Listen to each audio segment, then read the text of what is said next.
السلام علیکم ورحمۃ اللہ وبرکاتہ۔ وعلیکم السلام ورحمۃ اللہ وبرکاتہ۔ کیا حال ہے سب کا؟ الحمد للہ۔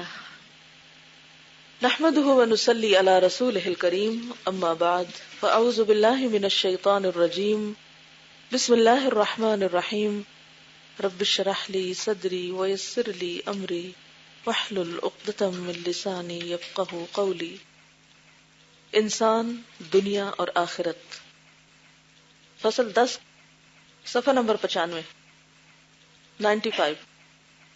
سب سے بڑا دنیوی فتنہ اور دھوکہ یہ ہے، دنیوی سے مراد دنیا کا، کہ انسان دنیا کے فوری فوائد کے فریب میں پھنس جائے، انسٹنٹ بینیفٹس، انسٹنٹ ریوارڈ، اور آخرت کے مقابلے میں اسے ترجیح دے۔ کس کو؟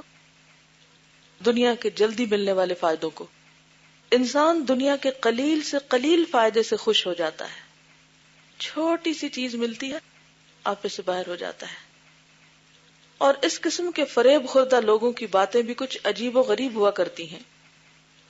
فریب خوردہ سے مراد جو دنیا کا دھوکہ کھائے ہوئے ہیں۔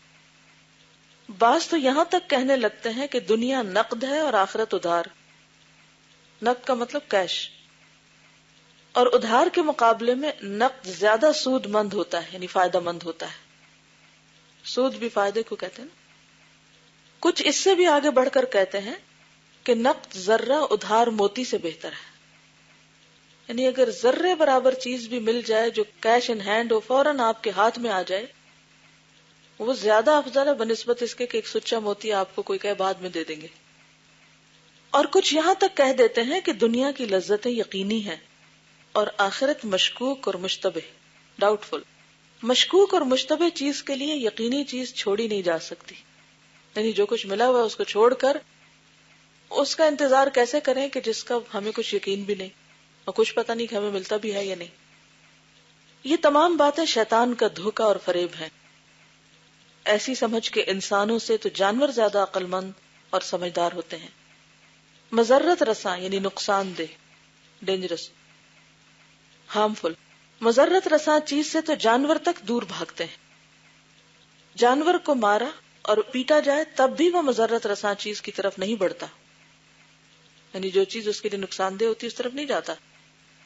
مگر افسوس کہ جان بوجھ کر انسان ایسی چیزوں کی طرف اقدام کرتے ہیں، یعنی آگے بڑھتے ہیں جو ان کے حق میں سخت مضر اور نقصان دہ ہوتی ہیں۔ ان چیزوں کا انجام اپنی آنکھوں سے دیکھتے ہیں، پھر بھی یہ حال ہوتا ہے کہ وہ ان باتوں کی تصدیق کرتے ہیں، نہ تکذیب، یعنی نقصان دہ چیزیں استعمال کرنے کا نقصان اپنی آنکھوں سے دیکھتے ہیں۔ بہت سے لوگوں کو پتا ہوتا ہے کہ فلاں بیماری فلاں چیز کھانے سے یا فلاں کام کرنے سے ہوگی، لیکن اس کے باوجود وہ صرف لذت کی خاطر ان چیزوں کو نہیں چھوڑ سکتے۔ کتنی حیرت کی بات ہے نا کہ سگریٹ جہاں بکتی ہے اس کے اوپر ایک بہت وہ سینٹنس لگا ہوتا ہے، کل ہی میں نے پڑھا ہے اس کو، کیا صرف یہی نہیں، اس دکان پہ تو لکھا ہوا تھا کہ کینسر کا ذریعہ ہے، کینسر کا سبب ہے۔ کل جہاں کہیں سے میں گزری تو میں سوچ رہی تھی کہ جو اس دکان پر آتا ہے وہ یہ جملہ پڑھتا ہے۔ ہو سکتا ہے بہت سے لوگ پڑھ نہ سکتے ہوں، لیکن جو پڑھتے ہیں وہ بھی اور جو نہیں پڑھ سکتے وہ بھی برابر ہیں اور خریدتے ہیں جا کے۔ کیا نہیں پتا کہ یہ نقصان دہ ہے؟ پتا ہے، اچھی طرح پتا ہے، لیکن کس کے ہاتھوں مجبور ہے؟ نفس کے ہاتھوں۔ نشہ ہے ایک طرح سے۔ ویسے اپنے آپ کو بہت انٹیلیجنٹ سمجھتے ہیں، بہت سمجھدار کہتے ہیں، لیکن یہ بات سمجھ نہیں آتی۔ نہیں آتی، کیوں نہیں آتی؟ کس چیز کا پردہ پڑا ہوا عقل پر؟ خواہشات کا اور فوری فائدہ، کیونکہ اسموک کر کے جو کچھ ان کو ملتا ہے، جو بھی اس میں لذت ہوتی ہے، اس کو نہیں چھوڑ سکتے۔ اس کی خاطر اپنی ہیلتھ، اپنا مال، اپنے اولاد، ہر ایک کو داؤ پہ لگائے ہوئے ہیں۔ آپ دیکھیں کہ جب ہم اپنے آپ کو ہارم کرتے ہیں تو صرف اپنے آپ کو تھوڑی کرتے ہیں، ہمارے ارد گرد اور بھی بہت سے لوگ ہم سے متعلق ہوتے ہیں۔ ان چیزوں کا انجام اپنی آنکھوں سے دیکھتے ہیں، پھر بھی یہ حال ہوتا ہے کہ وہ ان باتوں کی تصدیق کرتے ہیں، نہ تکذیب، یعنی سم بکمن، نو کمنٹس۔ آپ 10 دفعہ سمجھاتے رہو، جواب ہی نہیں دیتے آگے سے۔ اس قسم کے لوگ اگر اللہ اور اس کے رسول صلی اللہ علیہ وسلم پر، بارگاہ الہی میں حاضری پر اور قیامت کی جزا و سزا پر ایمان رکھتے ہوئے ایسا سمجھ رہے ہیں تو ان سے زیادہ کوئی محروم و بد نصیب نہیں. ان سے زیادہ حسرت و یاس کا مستحق کون ہو سکتا ہے کہ باوجود علم و ایمان کے وہ ایسا کر رہے ہیں، یعنی آخرت پر دنیا کو ترجیح دے رہے ہیں. اللہ اور اس کے رسول پر اگر وہ ایمان ہی نہیں رکھتے تو پھر ان سے زیادہ کوئی محروم اور بد نصیب ہو ہی نہیں سکتا. یعنی دونوں صورتوں میں یا تو وہ ایمان رکھتے ہیں اور یا ایمان نہیں رکھتے. اگر ایمان نہیں رکھتے تو بھی محروم ہیں، اور اگر ایمان رکھتے ہوئے نہیں مان رہے تو بھی بدبخت ہیں. ادھار سے نقد بہتر گرداننے والے کے لیے جواب یہ، گرداننے کا مطلب کہ گردان کیا ہوتی ہے؟ ریپیٹیشن، یعنی بار بار وہی رٹ، کہ یہ اسی وقت ہے جب نقد اور ادھار مساوی اور برابر کی حیثیت رکھتے ہوں. لیکن اگر نقد اور ادھار مساوی اور برابر نہیں بلکہ ادھار زیادہ اور نفع بخش ہے تو یقیناً ادھار ہی افضل و بہتر ہے. حقیقت یہ ہو تو پھر دنیا کے نقد کو آخرت کے ادھار سے کیا نسبت ہو سکتی، جبکہ ابتدا تا انتہا ساری کی ساری دنیا آخرت کے مقابلے میں ایک سانس کے برابر بھی نہیں ہے. اس جملے کو پڑھیں، جبکہ ابتدا تا انتہا، یعنی قیامت کے دن جب اصل زندگی شروع ہوگی تو یہ جو کچھ پاسٹ ہے ہمارا، جو ہم اب گزار رہے ہیں، یہ اس برابر بھی نہیں ہوگا جتنا ہم ایک دفعہ سانس لیں، جبکہ ہماری اس گفتگو کو شروع ہوئے بھی ہم کئی سانس لے چکے ہیں. کلمح البصر، آنکھ جھپکنے کی دیر ہے، بس یوں لگے گا جیسے آنکھ کھولی اور بند کی تھی، لیکن ابھی یقین نہیں آتا. جیسا کہ مسند احمد اور ترمذی شریف میں حضرت مستورد بن شداد سے مروی ہے کہ حضرت صلی اللہ علیہ وسلم نے ارشاد فرمایا، مد دنیا فی الآخرۃ الا کما یدخل احدکم اصبعہ فی الیم فلینظر بماذا یرجع. ترمذی زہد. آخرت کے مقابلے میں دنیا کی حیثیت اتنی ہی ہے کہ تم میں سے کوئی شخص سمندر میں اپنی انگلی ڈالے اور پھر دیکھے کہ انگلی کے ساتھ کتنا پانی آتا ہے. کتنا آتا ہے؟ کچھ بھی نہیں. اور تھوڑی دیر بعد وہ بھی ڈرائی ہو کے ویپوریٹ ہو کے واپس اسی میں جا ملے گا. اور انگلی لگے ہوئے پانی سے کیا کر سکتے ہیں آپ؟ نہ پیاس بجھا سکتے ہیں، نہ اپنے آپ کو ٹھنڈا کر سکتے ہیں، نہ سیراب کر سکتے ہیں، کسی کام کا نہیں. در حقیقت آخرت نقد ہے اور دنیا ادھار. اس نقد کو ایسے ادھار کے عوض تباہ و برباد کر دینا ایک بڑا خسارہ اور بدترین جہالت اور بے وقوفی نہیں تو اور کیا ہے. پوری دنیا کی حیثیت جب آخرت کے مقابلے میں یہ ہے تو پھر ایک انسان کی عمر کی حیثیت کیا ہو سکتی ہے؟ اہم سوال یہ ہے کہ عاقل کے نزدیک دونوں میں سے کون سی چیز افضل و بہتر ہے؟ عاقل سے مراد عقل مند. اس مختصر سی مدت کی قلیل ترین چیز کو اختیار کرنا اور آخرت کی دائمی خیر و بھلائی کو ٹھکرا دینا، یا ایک حقیر و کمتر اور جلد سے جلد ختم ہو جانے والی چیز کو اس لیے ترک کر دینا کہ اس کے عوض بیش قیمت چیز حاصل کی جائے. بیش قیمت یعنی زیادہ قیمت، یعنی چھوٹی چیز کو اس لیے دے دینا کہ بڑی چیز ملے. اب دیکھیں دنیا میں ویسے بہت سے کاروبار کرتے رہتے. اکثر لوگ کیا کرتے ہیں؟ پرانے ماڈل کی گاڑی بیچ کر، کیوں بیچتے ہیں پرانی؟ کیونکہ بڑی ملنے کی امید ہوتی ہے، زیادہ اچھی ملنے کی امید ہوتی ہے، لہٰذا وہ اب والی دے دیتے. اور اگر وہ اب والی نہ دے تو کیا ہوگا؟ نہیں آئے گی. یا ایک حقیر اور کمتر اور جلد سے جلد ختم ہو جانے والی چیز کو اس لیے ترک کر دینا کہ اس کے عوض بیش قیمت چیز حاصل کی جائے جو نہ کبھی انسان کے وہم و گمان میں آ سکی ہے، نہ جس کی بہتات کا کوئی شمار ہے، اور جس کے ختم ہونے کی کوئی میعاد اور مدت بھی نہیں ہے. یعنی دو چیزیں ہیں، ایک تو یہ کہ کوالٹی، اور دوسرے ہمیشگی، کہ ہمیشہ کے لیے وہ چیز پاس رہے گی. جبکہ دنیا میں آپ جتنا مرضی نقد اکٹھا کر لیں وہ ساری نقدی یہی رہ جائے گی، ہمیشہ کے لیے کچھ بھی باقی نہیں رہے گا، ساتھ نہیں جائے گا. دوسرے قول کہ یقینی چیز کو مشکوک اور مشتبہ چیز کے مقابلے میں ترک نہیں کیا جا سکتا.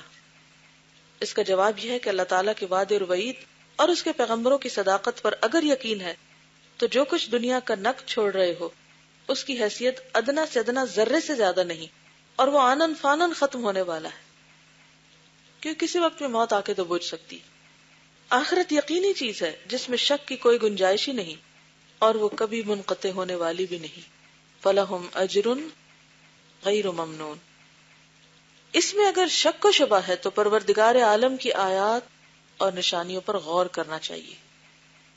کس پہ شک ہے؟ اگر کہ دنیا جلد ختم ہونے والی ہے اور حقیر ہے.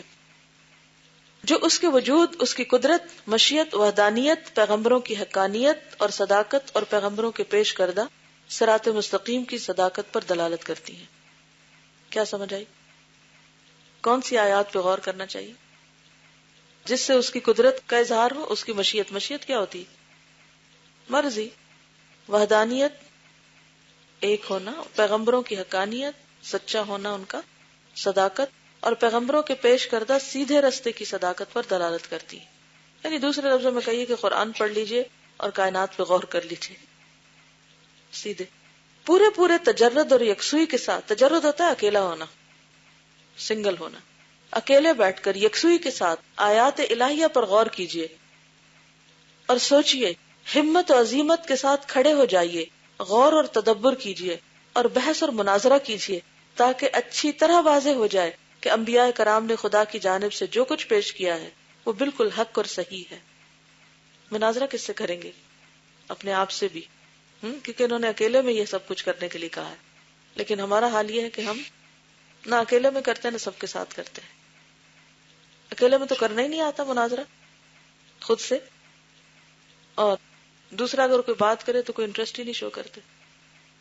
لیکن جہاں کہیں ہمارے کسی مفاد پہ زد پڑ رہی ہو تو ہمارے سارے سینسز ایکٹیو ہو جاتے ہیں. پھر ہم مناظرہ بھی کر لیں گے، بحث بھی کر لیں گے، جھگڑ بھی لیں گے. میں نہیں سمجھتی کہ کوئی شخص ایسا ہو جس نے کبھی جھگڑا نہ کیا ہو کسی سے اپنا حق منوانے کے لیے. اس میں کسی قسم کے شک و شبہ کی گنجائش نہیں. اس دنیا کا خالق بھی وہی ہے جو آسمان اور زمین کا خالق اور پروردگار ہے. اس کی شان نہایت بلند و بالا ہے، ہر قسم کے نقائص سے منزہ اور پاک ہے. انبیاء کرام نے اس ذات مقدس کے متعلق جو خبریں پہنچائی ہیں وہ بالکل حق ہیں. اس کے خلاف اگر کوئی شخص ذات الہی کے متعلق کہتا ہے تو وہ خدا کو گالی دے رہا ہے، اسے جھٹلا رہا ہے. اس کی الوہیت اور ربوبیت، الوہیت کا معنی الہ ہونا اور ربوبیت رب ہونا، پروردگار، پالنے والا، اس کے ملک و مملکت اور اس کی شہنشاہی کا انکار کر رہا ہے. یعنی اگر کوئی شخص اللہ کے بارے میں وہ عقیدہ نہیں رکھتا جو پیغمبروں نے دیا ہے تو پھر دراصل وہ اللہ کو پہچانتا ہی نہیں، بلکہ اس کی بہت سی صفات کا انکار کر رہا ہے.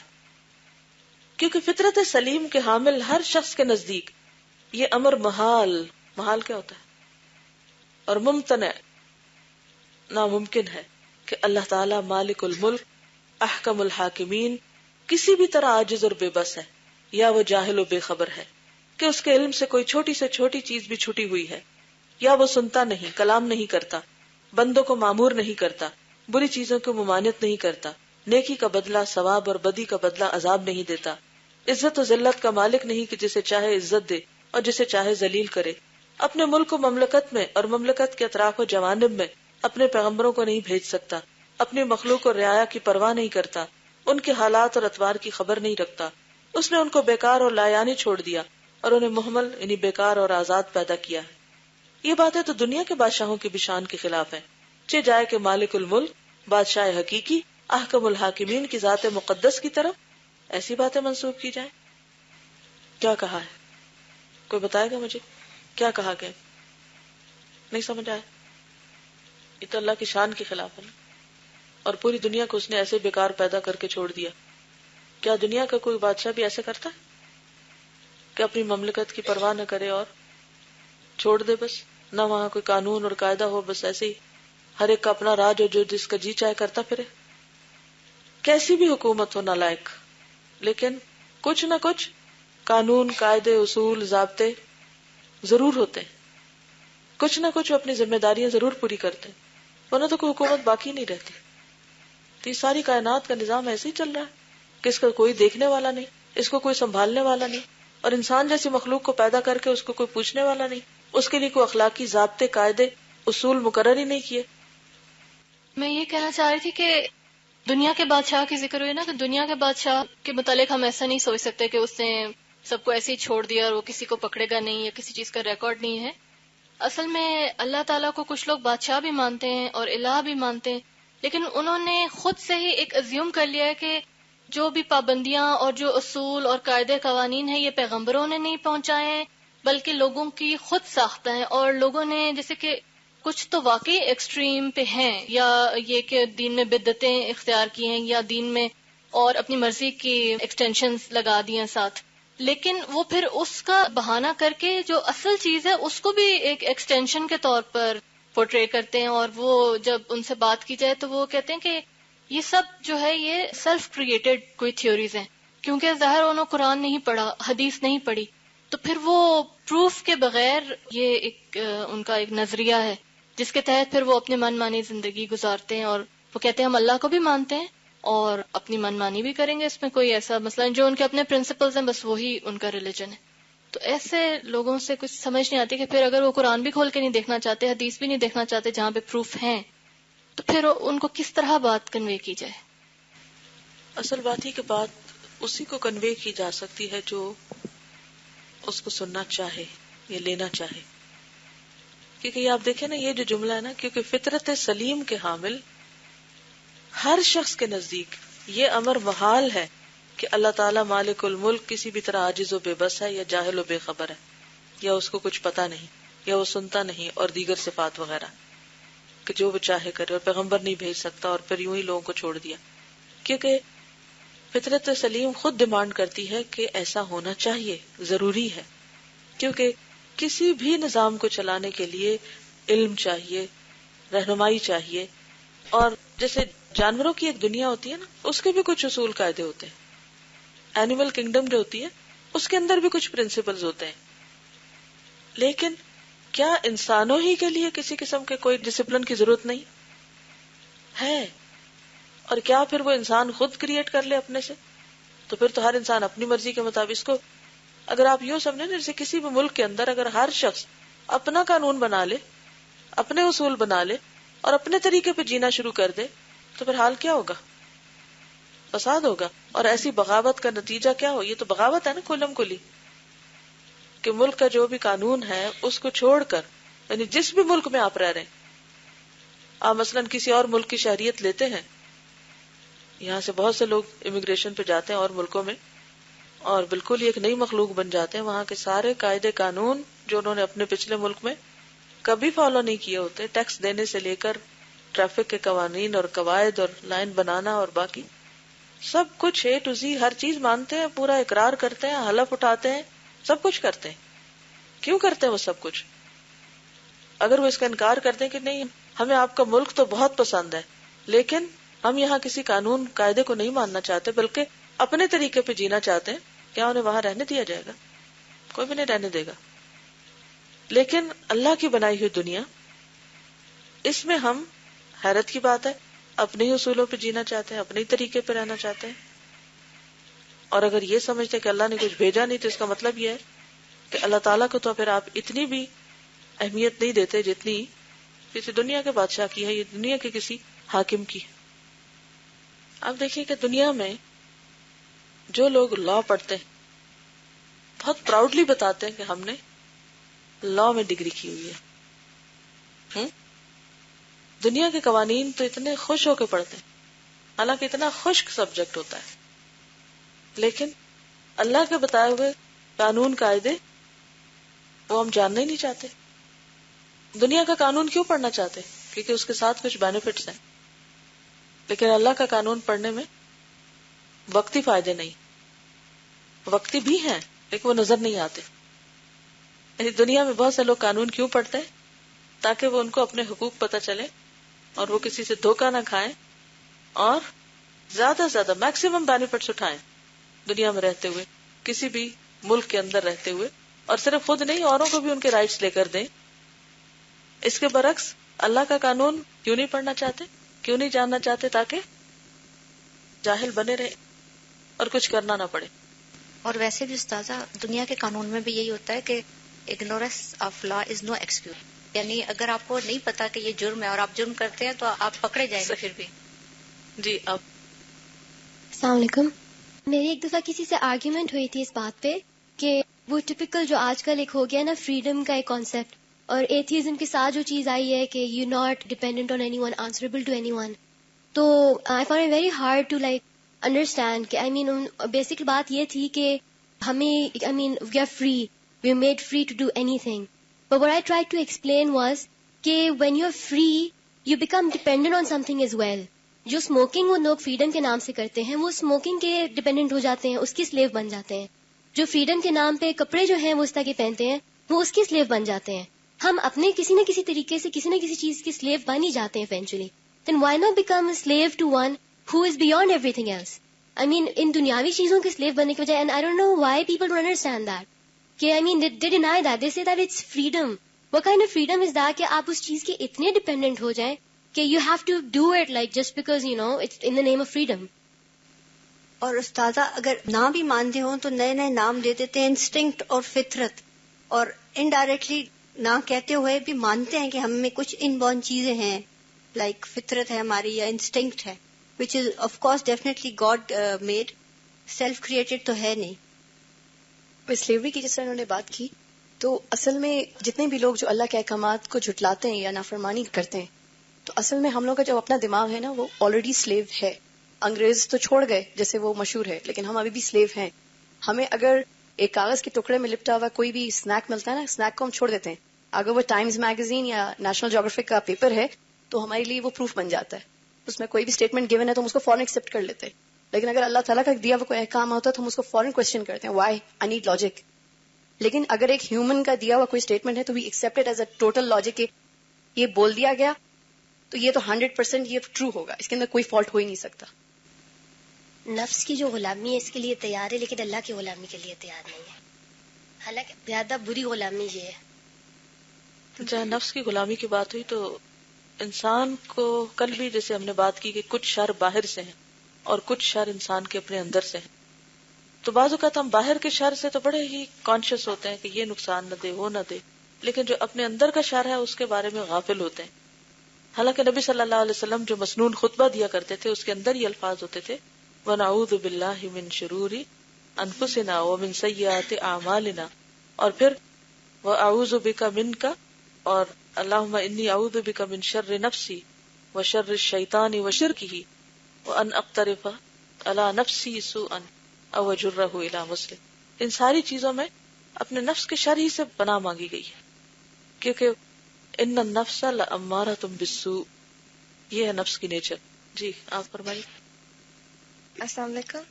ایک تو یہ بات کہ جب ہم اللہ تعالیٰ کے رولز کو ٹھکراتے ہیں تو آہستہ ایک ایکسٹینٹ تک پہنچ جاتے ہیں کہ ہم کہتے ہیں کہ کوئی گاڈ ایگزسٹ نہیں کرتا, اور سائنٹیفک ریزن بھی دیتے ہیں. جیسے وہ ایگزامپل جو ہم کہتے ہیں کہ ایوولوشن تھیوری ہے, انسان بندر سے بنا, تو میں ان سے کوشچن کرتی ہوں اچھا بندر کو کس نے بنایا؟ کہیں سے تو وہ ایوالو, اگر آپ ایوولوشن کو ہی مانے تو وہ کہاں سے آئے؟ اور پھر یہ جو بات انہوں نے اس بک میں کی کہ انسان رسک لینے کو تیار نہیں ہوتا, کہ ہمیں نقد چاہیے, تو ہم لیتے ہیں رسک. اگر دیکھیں تو لوگ ایسی جگہ پہ پراپرٹی لیتے ہیں جہاں پہ کہتے ہیں کہ یہاں سڑک بنے گی نا, یہاں پہ یہ بلڈنگ آئے گی تو ہم یہاں انویسٹ کریں گے. اور بعض اوقات پلازاز بنتے نہیں ہیں لیکن بکنگ آفیسز پہلے بنتے ہیں اور لوگ بک کراتے ہیں. اور پھر یہ کہ ہمیں اس کا یقین ہوتا ہے کہ یہ جو انسان جس نے بکنگ آفس بنایا ہے, اس کو میں نے پیسے دیے, اس نے مجھے رسید دی ہے, یہ مجھے دے کے ہی رہے گا وہ دکان. ہمیں اس کے دھوکے دینے کا تو کوئی اندیشہ نہیں ہوتا, اور ہمیں یہ اندیشہ ہے کہ پتہ نہیں آخرت ملے گی یا نہیں ملے گی. یعنی عمر بھر کی کمائی ہم ایسے لوگوں کے حوالے کر دیتے ہیں, اور بعض اوقات وہ فراڈ ہوتا ہے, بھاگ جاتے ہیں. لیکن پھر بھی بہت سی مثالیں ہمارے سامنے ہوتی ہیں, پھر بھی دھوکہ کھاتے ہیں, کیونکہ اللہ کے مقابلے میں پھر بھی لوگ اپنی ذات پہ یہ لوگوں پر یقین زیادہ ہے. بالکل سزا. اب بیسک ریزن یہی ہے کہ یقین کی کمی ہے. یہاں یقین ہو جاتا ہے, وہاں کا یقین نہیں ہے. بالکل. انسان اپنی ابتدائی خلقت نطفے سے لے کر پیدائش, شیرخوارگی, بچپن اور جوانی کے حالات پر غور کرے تو اسے پوری طرح معلوم ہو جائے گا کہ وہ ذات جس نے انسان کی تخلیق و تربیت کا یہ نظام قائم کیا اور جس نے ان مختلف حالات سے گزارتے ہوئے اس منزل تک پہنچایا, مختلف اخلاق اور اطوار سے اسے نوازا, اس کے لیے کیا یہ سزاوار ہے کہ انسان کو بالکل مہمل اور بیکار چھوڑ دے, کسی قسم کے حکم سے اسے مامور نہ کرے, یعنی اسے حکم نہ دے, کسی چیز سے اسے نہ روکے, اور اس پر جو حقوق اور فرائض عائد ہوتے ہیں ان سے اسے آشنا نہ کرے, کسی چیز کا اجر و ثواب نہ دے, کسی جرم کی سزا نہ دے. اگر بندہ پوری طرح ان چیزوں پر غور کرے تو اس کی آنکھوں کے سامنے یا جو اوجل ہے اس سب کو توحید و رسالت, معاد و آخرت, معاد یعنی لوٹ کے جانے کی جگہ, کی کامل ترین دلیل پائے گا. نیز ہر چیز اس پر بھی دلالت کرے گی کہ قرآن حکیم اللہ تعالیٰ ہی کا کلام ہے غرض دنیا کی ہر چیز ان امور کی طرف انسان کی رہنمائی کرے گی. اس میں آپ دیکھیے کہ جیسے بہت سے بچے کیا چاہتے ہیں کہ انہیں ماں باپ سے میکسیمم بینیفٹس تو ملے، وہ ان کی ہر ضرورت پوری کریں، لیکن انہیں کسی قسم کا کوئی حکم نہ دے. اب پھر اس پیراگراف کو پڑھی، کسی قسم کے حکم سے اسے مامور نہ کرے، کسی چیز سے اسے نہ روکے، اس پہ جو حقوق و فرائض عائد ہوتے ہیں ان سے آشنا نہ کرے، کوئی مزید چیز نہ اس کو بتائی جائے، کسی چیز کا اجر و ثواب نہ دے، کسی جرم کی سزا نہ دے. تو پھر یہ کہاں کا انصاف ہے، کہاں کا حق ہے؟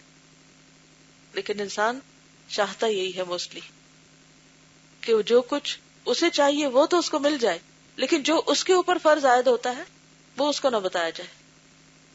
تو یہ جو تھیری ہے نا، اس کی وجہ سے موسٹلی لوگ اللہ کی بات نہیں ماننا چاہتے. اور یہ پھر اپنی دلیل لاتے ہیں، وہ کہتے ہیں کہ ہم اپنی کتاب ایمان القرآن میں حسب ذیل آیت کی تفسیر کے ضمن میں اس کی وجہ استدلال اور طریقہ دلالت کو پوری طرح واضح کر چکے ہیں. وجہ استدلال یعنی اس دلیل کی وجہ.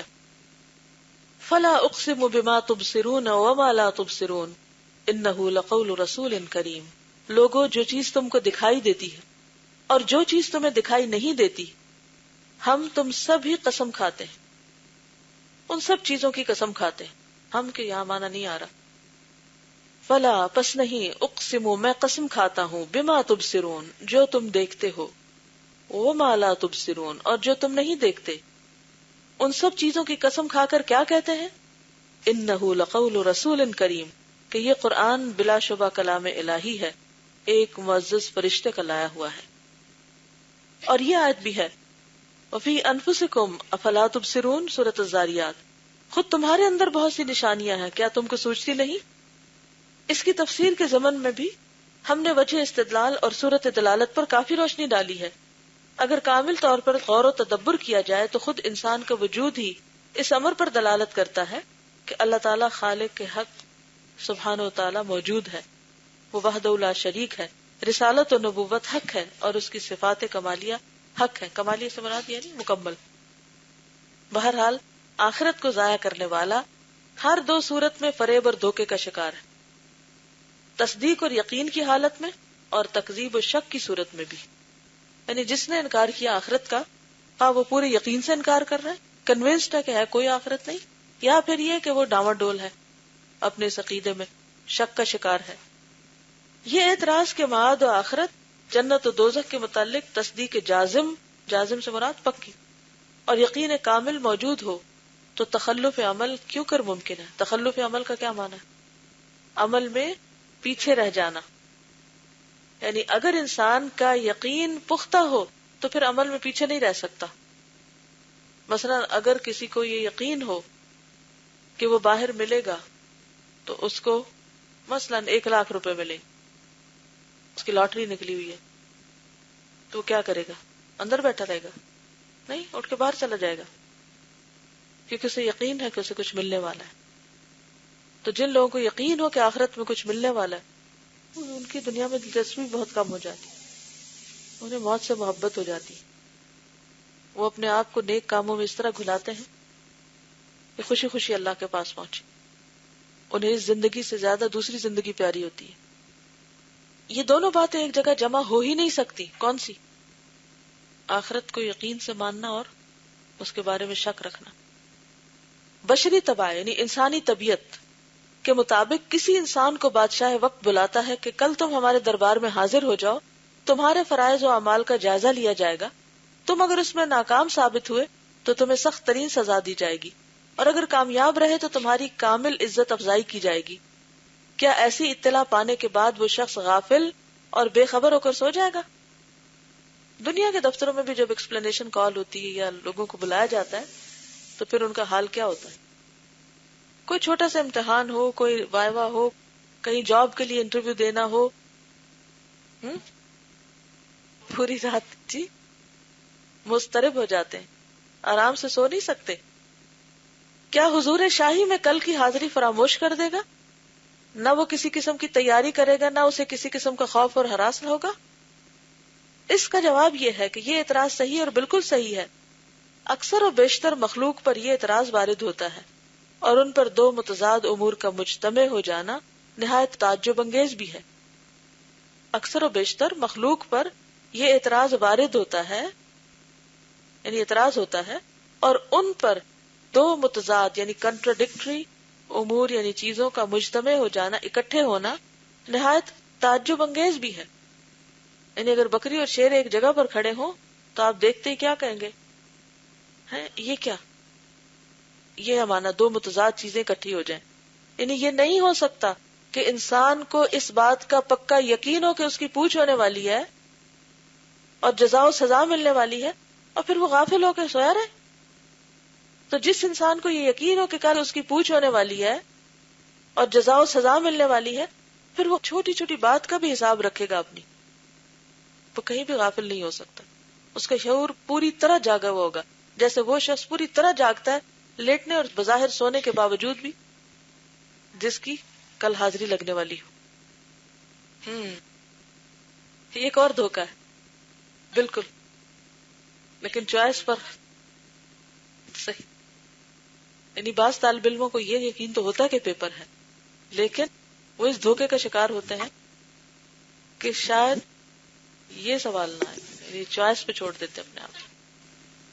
یہ بہت حیرت ہوئی مجھے کہ کسی سے میں مشورہ کر رہی تھی اپنے بیٹے کی پڑھائی کے سلسلے میں، تو وہ انہیں، اور وہ کافی ایک سینئر ٹیچر تھی، وہ کہہ رہی تھی کہ اس چیپٹر کو پڑھنے کی ضرورت ہی نہیں ہے، میں گارنٹی دیتی اس میں سے نہیں آئے گا.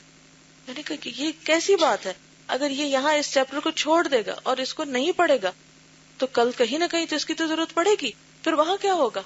پھر پلٹ کے واپس جا کے وہ دوبارہ پچھلی کتابیں کھولے گا کہ وہ جو چیپٹر میں نے مس کیا تھا اب اس کو پڑھو. نہیں، وہ جو کمی رہ گئی وہ رہ جائے گی آئندہ بھی. تو یہ مینٹالٹی مجھے کبھی بھی سمجھ نہیں آئی، اور بہت سے لوگ اکثر اسی طرح پڑھتے ہیں. ان کے نزدیک صرف گریڈ لینا یا نمبر لینا ہی مقصد ہوتا ہے. وہ کتاب کیا کہتی ہے، علم کیا چیز ہے، اس کی انہیں ضرورت نہیں محسوس ہوتی. اور یہ کس کو دھوکہ دیتے؟ اپنے آپ کو. اور پھر آپ دیکھیں کہ دنیا میں تم نے ایسے بہت سے ٹرکس بنائے ہوئے ہیں. پچھلے 10 سال کے پیپر پڑھ لو اور اس میں سے پھر 10 سال کے بعد ایک اور گیس لگا لو اور اس میں گیس پر پھر کچھ چیزوں کو بالکل چھوڑ. دنیا میں تو کیا ہوا، اگر کوئی فیل ہو بھی گیا، درست گیس نہیں تھا تو کیا ہوگا، دوبارہ دے دے گا امتحان. لیکن آخرت میں تو ایسا نہیں ہوگا. کتنے ہی کام ہمارے ایسے، ہم ان کو یہ کہہ کے چھوڑتے جاتے ہیں کیا اس پہ بھی پوچھ ہوگی، ضروری تو نہیں اس کا بھی حساب ہو. اب اتنی باتوں کا حساب تھوڑی ہوگا. اللہ تعالیٰ مجھ سے یہ نہیں پوچھے گا فلاں شخص کی بھی تو فلاں چھوٹی سی نیکی پر چھوٹ ہو گئی تھی، کیا پتا میری بھی ہو جائے. تو موسٹلی آخرت کا معاملہ چانس پہ چھوڑا ہو کہ نکلنے کا چانس ہے. یہ بھی دھوکا ہے. السلام علیکم. وہ مجھے کورسپونڈنس کورس کی ٹیم تھی، وہ کل آئی مجھے سارا چیپٹر پڑھتے ہوئے انہی کا بار بار، اور ان کی کتنی کنوکشن تھی ایک ایک ٹیم ممبر کی، ماشاءاللہ کتنا ان کو یقین تھا کہ اللہ کی باتیں سچی ہیں، اور کتنا ان میں جذبہ تھا کہ ہمارے پاس مہلت عمل کتنی کم ہے اور ہم جتنا ہو سکے لوگوں کو اللہ سے اور قرآن سے جوڑ دیں. اور وہ کیسی اپنی چھوٹی چھوٹی کوششیں بتا رہی تھیں کہ وہ ٹیلی فون پہ بھاگ کے گھروں میں جا رہی ہیں. ایون ان کے کسی ایک کے والد فوت ہوئے تو انہوں نے 3 دن سے زیادہ سوگ نہیں منگایا، چوتھے دن ہی وہ کسی کو تبلیغ کرنے کے لیے پہنچ گئے اور کسی کو کورسپونڈنس کورس کی کیسٹس. اور نہ شادی کا موقع جانے دیا، نہ رشتے کا موقع. ہاں جی، وہ بلکہ کہہ رہی تھی نا کہ نہ رمضان، نہ امتحان، نہ مہمان، یہ بہانے اب نہیں چلے گئے.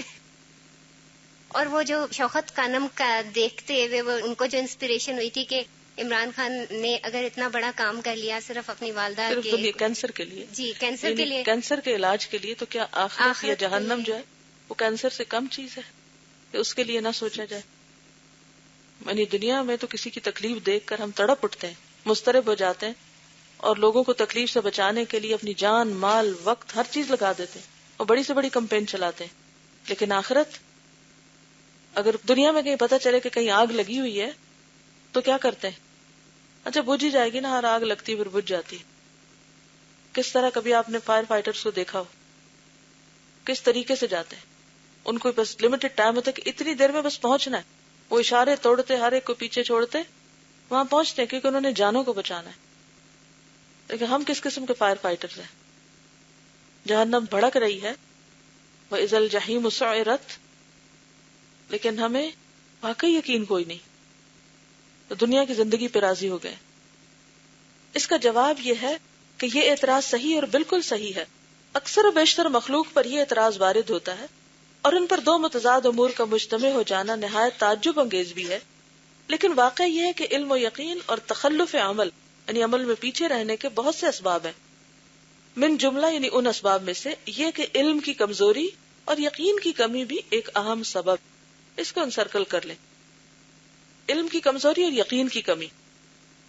بعض اوقات علم ہوتا ہے مگر یقین نہیں ہوتا. جو شخص یہ کہتا ہے کہ علم کے مدارج مختلف نہیں ہیں وہ سراسر غلط کہتا ہے. یعنی اگر کوئی سمجھتا ہے کہ سب ایک ہی جیسا علم رکھتے ہیں تو یہ غلط ہے. علم کے درجات ہیں. قرآن پاک میں آتا ہے نا، یرفع اللہ الذین آمنوا منکم والذین اوتوا العلم درجات.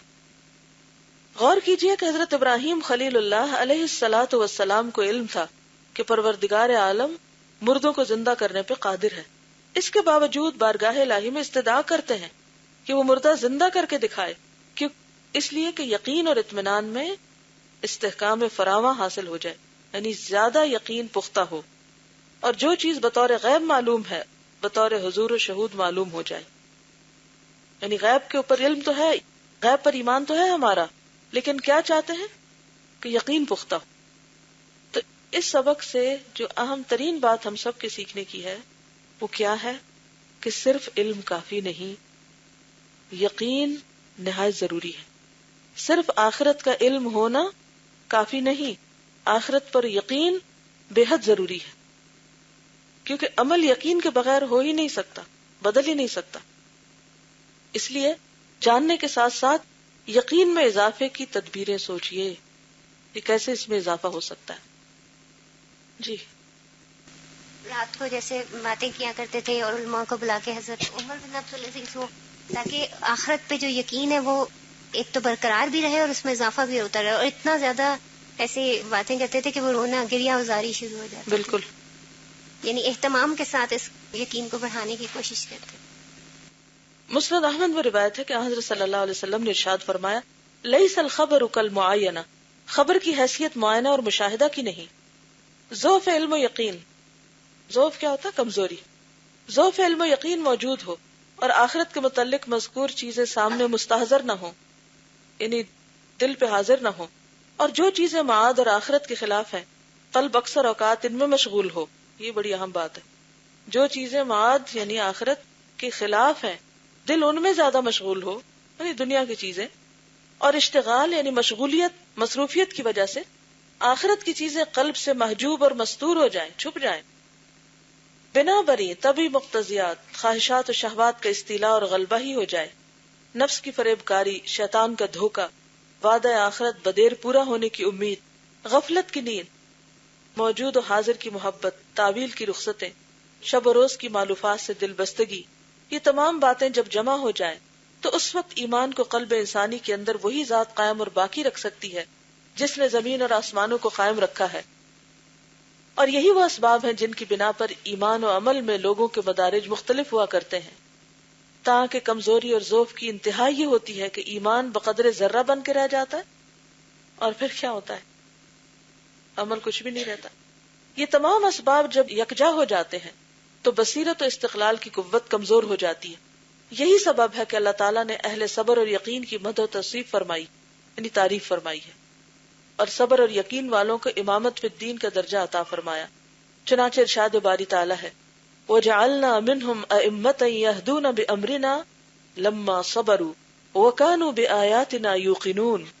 اور ہم نے بنی اسرائیل میں پیشوا بنائے تھے، لیڈرز، ائمہ بنائے تھے، جو ہمارے حکم سے لوگوں کو ہدایت کرتے تھے، اور وہ اس قابل کیوں ہوئے؟ کیونکہ وہ صبر کرتے تھے اور ہماری آیات پر یقین رکھتے تھے. کیونکہ جسے خود یقین نہ ہو وہ یقین کنوے بھی نہیں کر سکتا. بہت دفعہ ہماری بات کیوں نہیں اثر انداز ہوتی؟ کیونکہ خود ہی کنوکشن نہیں ہوتی ہمیں. اوکے، سبحانک اللہم و بحمدک، نشہد ان لا الہ الا انت، نستغفرک و نتوب الیک. السلام علیکم و رحمۃ اللہ وبرکاتہ.